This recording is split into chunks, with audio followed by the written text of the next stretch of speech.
Ya, pemirsa Kementerian Koperasi dan UKM menargetkan 1 juta tambahan wirausaha baru dalam 2 tahun ke depan. Adapun untuk mencapai target tersebut, pihaknya melakukan pendampingan hingga pendekatan inkubasi sampai wirausaha bisa mandiri menjalankan usahanya. Menteri Koperasi dan UKM Teten Mas Duki mulai mengimplementasikan Peraturan Presiden Nomor 2 Tahun 2022 tentang kewirausahaan. Salah satunya menciptakan 1 juta wirausaha dari yang sudah berkembang maupun baru. Adapun untuk mencapai target tersebut, pihaknya melakukan pendampingan hingga pendekatan inkubasi sampai wirausaha bisa mandiri menjalankan usahanya. Sementara itu dari sisi pembiayaan, Kemenkop UKM akan mengandalkan program pemerintah yaitu dengan kredit usaha rakyat atau KUR. Saat ini porsi UMKM dalam KUR telah dinaikkan sebesar 30%. Kemudian kementerian lembaga juga telah diwajibkan untuk membeli produk-produk UMKM sehingga wirausahawan memiliki modal kembali untuk memproduksi produknya. Dari Jakarta, Tim Liputan IDX Channel.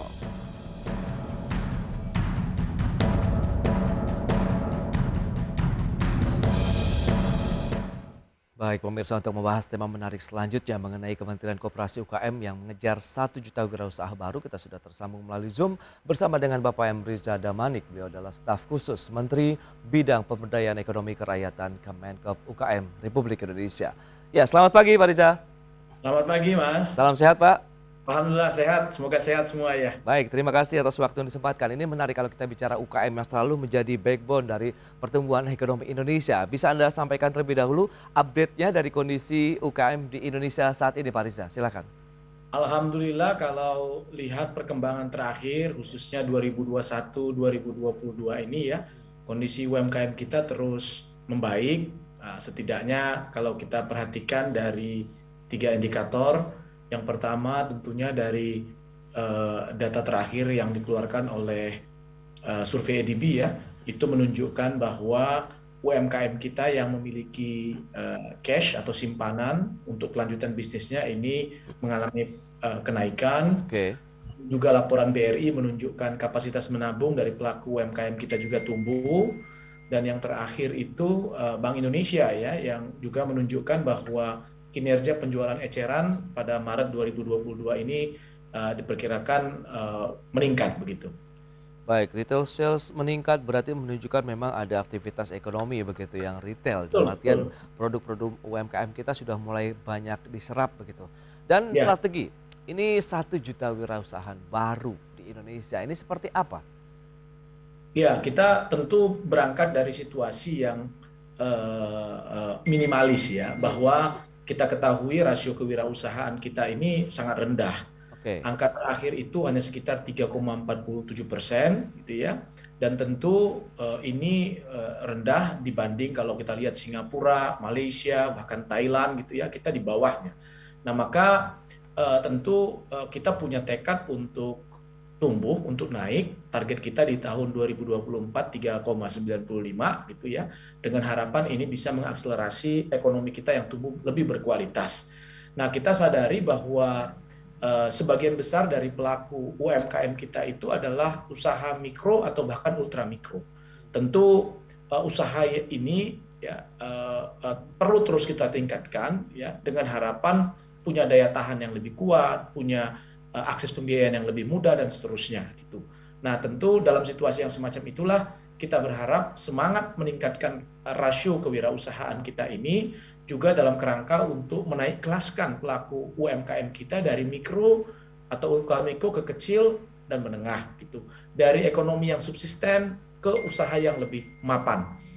Di sisi yang lain juga kita ingin mengantisipasi kebutuhan lapangan pekerjaan ya. Kita ada angka sekitar 2,9 juta penduduk Indonesia itu usia kerja baru, anak-anak muda yang ini juga membutuhkan lapangan pekerjaan, dan tentu kewirausahaan ini perlu ditanamkan sejak dini dengan harapan juga Oke. akan tercipta lapangan-lapangan pekerjaan.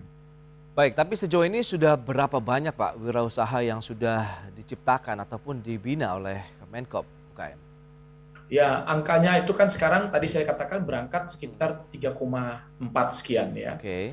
Kita menargetkan 3,95 itu berarti sekitar 1,5 atau 1 juta ya pelaku wirausaha baru itu kita harapkan lahir ya dari 2022 sampai 2024 yang akan datang gitu.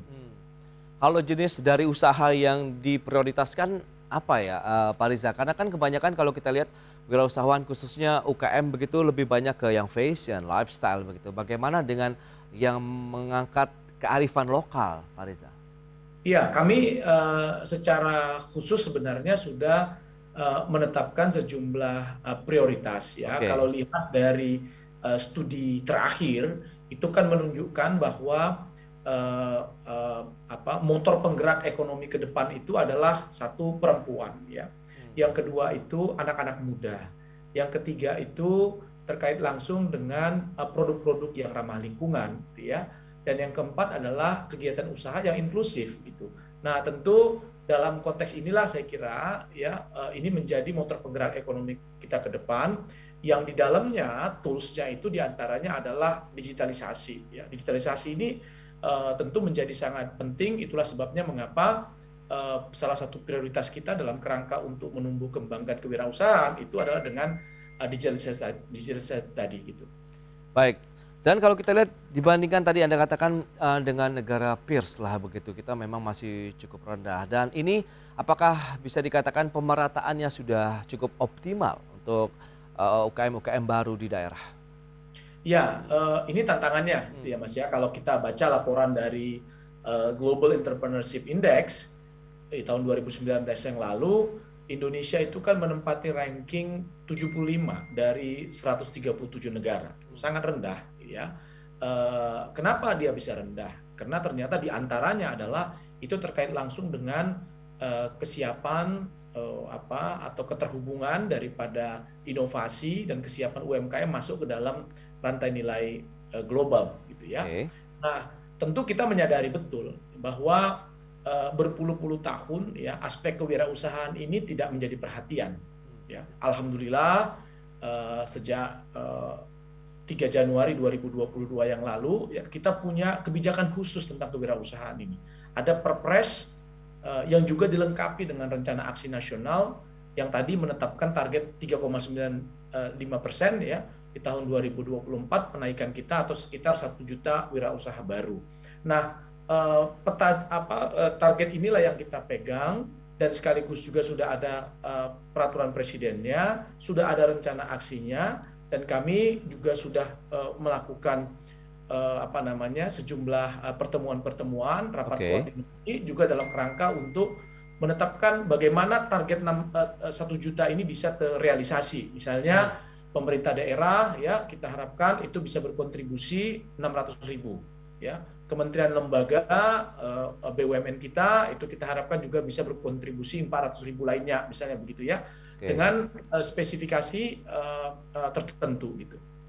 Baik, ini cukup banyak kalau kita lihat dengan target 1 sampai dengan 1,5 juta begitu wirausaha baru. Tapi bagaimana peran dari pemerintah daerah sendiri tadi yang perlu diangkat kan sebenarnya dari kearifan lokal, produk-produk dari daerah mana sebenarnya kalau kita lihat nih yang paling banyak diminati karena kan pangsa pasar kalau kita bicara mengenai era digital saat ini tidak hanya market domestik bahkan luar negeri pun bisa diraih begitu Pak Riza.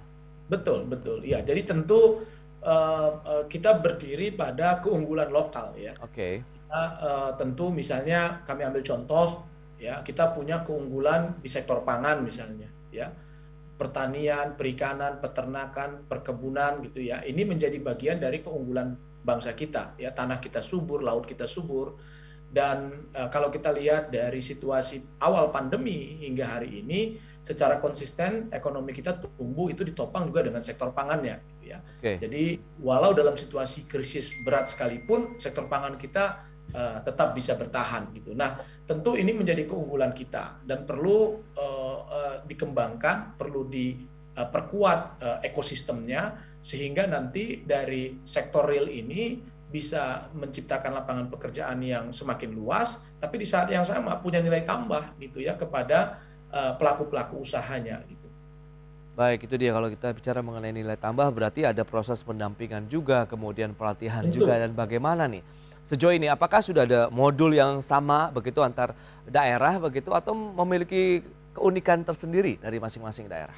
Kami sudah membentuk ya, kita punya Komite Kewirausahaan Nasional yang di dalamnya akan merumuskan rekomendasi kebijakan, pemantauan, termasuk juga menyiapkan tim-tim teknis, termasuk tadi kaitannya dengan pemerintah daerah ya. Oke.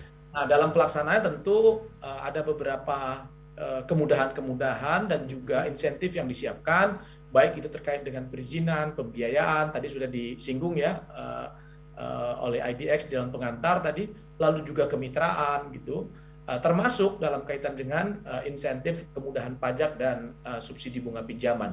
Nah, kita sudah punya dot-dotnya nih ya, sudah punya sejumlah inisiatif-inisiatifnya gitu. Nah, tentu semua perlu ditarik ke dalam ekosistem kewirausahaan kita supaya ekosistem kewirausahaan kita yang sebelumnya itu relatif kurang sehat sehingga indeks kewirausahaan kita itu rendah gitu. Kita harapkan dengan kebijakan ini tadi itu bisa memperkuat ekosistemnya sehingga tumbuh dengan baik gitu. Berikut ini kami sampaikan kembali sejumlah infografik untuk Anda terkait dengan jumlah wirausaha di sejumlah negara.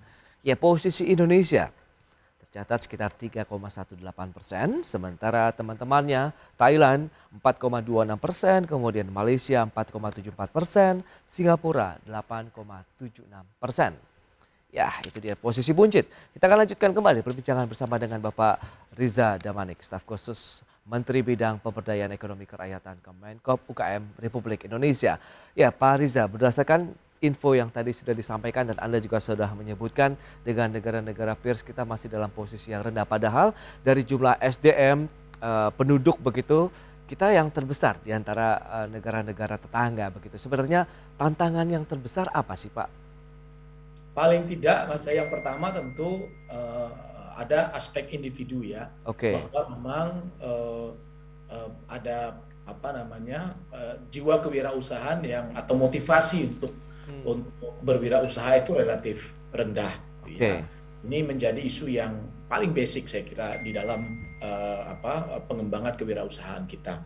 Nah, yang kedua ada faktor juga kaitannya langsung dengan regulasi ya, bahwa kita tahu juga berpuluh-puluh tahun kita punya masalah dalam kaitan dengan sistem perizinan yang sulit, panjang, ribet gitu ya. Dan itulah yang juga disoroti kalau lihat dari laporan Bank Dunia kan juga mengatakan hal tersebut gitu, bahwa ada indikator starting a business ya di Indonesia yang urutannya rendah, 140 dari 190 negara gitu. Ini terkait dengan prosedur, waktu dan biaya yang dibutuhkan dalam memulai usaha. Nah, kita sekarang ini menjadi penekanan ya, di mana ingin melakukan ragam terobosan untuk memudahkan siapa saja ya, khususnya anak-anak muda ya, generasi muda kita yang ingin menjadi atau berwirausaha untuk bisa difasilitasi dengan mudah dalam sistem perizinannya, sertifikasinya gitu ya, pelatihan-pelatihannya, atau bahkan sekedar ingin melakukan konsultasi itu bisa dengan lebih aktif, bisa lebih dengan mudah gitu. Nah, itulah yang ada di dalam semangat sebenarnya instrumen kebijakan yang sudah tersedia di dalam Perpres kewirausahaan itu ya, bagaimana kita memberikan ragam kemudahan supaya tantangan dalam aspek kebijakan itu bisa kita eliminir gitu ya. Nah, yang ketiga juga ada aspek makro terkait dengan ekosistem usaha itu sendiri gitu ya. Kita berkepentingan tentunya dari mulai hulu ke hilir ini terhubung, tidak boleh lagi putus-putus gitu ya. Maka dari sisi pembiayaannya diperkuat, tapi juga dari sisi akses pasarnya juga diperkuat. Misalnya ambil contoh hari ini di dalam melalui Undang-Undang Cipta Kerja misalnya ya, kita juga memberikan kemudahan dari sisi pembiayaan. Di saat yang sama memberikan kemudahan juga kepada pelaku UMKM, misalnya 30% dari ruang publik ya, infrastruktur publik untuk digunakan sebagai penjual produk-produk UMKM. Nah, di sisi hilir ada juga afirmasi 40% dari belanja pemerintah diperuntukkan untuk membeli produk-produk UMKM dan koperasi, misalnya begitu. Ini adalah bagian dari upaya untuk memperkuat ekosistem usaha kita gitu. Baik, lantas bagaimana koordinasi dengan pemerintah daerah dari hal perizinan begitu atau lebih mengedepankan karena ini diarahkan lebih kepada digital ekonomi, jadi lebih kepada bagaimana penguasaan mungkin perdagangan secara online, kemudian tata cara bisnis secara online begitu Pak Riza, sehingga tidak lagi membutuhkan perizinan yang berbelit-belit dan panjang begitu. Ya, daerah menjadi sangat penting, Mas ya, dari kalau kita bicara tentang pelaku usaha mikro, kecil, dan menengah, Oke, ya, mikro dan kecil ini kan sebenarnya ada di daerah, ya. Nah, tentu pemerintah daerah memegang peranan yang sangat penting dalam kerangka untuk mendorong ekosistem yang sehat tadi. Nah, disinilah kami terus melakukan kolaborasi, baik itu dengan pemerintah daerahnya, baik itu dengan perguruan tingginya, ya, lembaga-lembaga inkubasi misalnya, ya, lalu juga dengan asosiasi-asosiasi gitu. Karena ini kita punya target yang cukup besar dan kita tahu Indonesia juga sangat luas gitu ya, dan mustahil kalau ini hanya dilakukan oleh Kementerian Koperasi sendiri, ya, tapi ini perlu kerjasama kolaborasi dengan kementerian lembaga lain, perlu oke. kerjasama dengan pemerintah daerah, kabupaten, kota maupun provinsi dan asosiasi maupun perguruan tinggi. Nah, misalnya saya begitu warga suatu daerah ingin menjadi seorang entrepreneur yang masuk dalam target Kemenkop sendiri. Apa yang harus saya lakukan dan persiapan apa saja yang harus saya siapkan? Ya pertama harus punya tekad dulu ya, harus Hmm, punya keinginan dulu ingin berusaha apa ya. oke, Itu nanti dengan itu akan terpilah dan terpilih kira-kira akan ingin mendapatkan informasi apa. Kan hmm, begitu ya. Sehingga nanti bisa diikuti kalau memang kaitannya langsung dengan kebutuhan konsultasi bisnis misalnya, oke, kami punya layanan konsultasi bisnis, baik itu online maupun offline misalnya. Kalau offline yang paling dekat ada di Smesco misalnya, ada di Jakarta ya, kalau kaitannya langsung dengan konsultasi bisnis. Nah, atau yang bisa dengan mekanisme online. Nah, bagi mereka-mereka yang sudah pada pelaku-pelaku usaha yang sudah terkurasi dalam hal ini memang produk-produknya sudah siap go global misalnya, mereka oke. ingin orientasi ekspor misalnya. Nah, kami juga punya namanya semesta.id ya, Mas ya. Kita punya namanya semesta, satu portal yang bisa dilihat nantinya. Semesta.id ini adalah cara kita untuk menghubungkan pelaku-pelaku UMKM kita yang memang sudah terkurasi, sehingga Oke. ketika mereka ingin mendapatkan akses pembiayaan, kemitraan, pasar misalnya ya di regional maupun internasional, atau bahkan ingin mendapatkan akses logistik baik darat, laut, udara misalnya begitu Ya, ya, mereka akan dapat dipandu di sana, bisa terhubung di sana, oke. termasuk dalam kaitan dengan kemitraan rantai pasoknya misalnya begitu. Ini Oke. yang kita kembangkan. Nah, yang ketiga, kita juga telah melakukan MOU misalnya dengan BUMN ya, sejumlah BUMN maupun swasta dalam Hmm, kerangka untuk menjadi bagian dari proses penguatan kewirausahaan kita ya, hmm. sehingga nantinya pelaku-pelaku usaha ini bisa menjadi bagian dari rantai pasok dari Oke. BUMN kita maupun swasta kita. Nah, Anda katakan juga kan tadi mikro, kemudian ultra mikro, begitu kan? Sebenarnya dari sisi pemahaman dari bisnis, kemudian pemahaman terkait dengan tata cara ini kan perlu dibimbing begitu. Apakah nanti Betul, saya juga bisa mendapatkan ataupun mereka yang ingin juga bisa mendapatkan pelatihan begitu? betul, bisa, sangat Oke. bisa. Itu yang tadi saya katakan ya, Hmm, sejak awal tentu harus kita tahu hmm, bahwa yang bersangkutan motivasinya apa, kan hmm. begitu ya. Lalu statusnya itu apa? Kalau memang itu statusnya adalah pemula, ya tentu akan diposisikan dalam fasilitasi pemula gitu. Kalau dia Oke. masuk ke dalam apa namanya, semangatnya atau inisiatifnya sebenarnya sudah berkembang, tapi ingin Ya. diluaskan lagi gitu ya, Mhm. advance begitu ya, dalam posisi mapan misalnya, ya ini tentu punya mekanismenya sendiri gitu. Ada Ada tingkatannya begitu ya Pak Riza? tingkatan-tingkatannya, tidak bisa seragam gitu ya. Dan Oke. inilah yang menjadi bagian dari strategi kita melaksanakan atau implementasi dari Perpres Kewirausahaan Nasional tersebut. Berikutnya nih, apakah ada biaya yang harus dikeluarkan? Tidak, Mas. Oke. Ya, kalau untuk pelatihan-pelatihan yang kami lakukan selama ini itu tidak ada biaya ya. Dan juga kita sudah MOU juga kerjasama dengan sejumlah inkubator di perguruan tinggi ya. Ini juga kita ingin menjaring anak-anak muda yang memang punya potensi mengembangkan usahanya begitu ya, punya Baik. inisiatif baik, ini juga kita dukung gitu.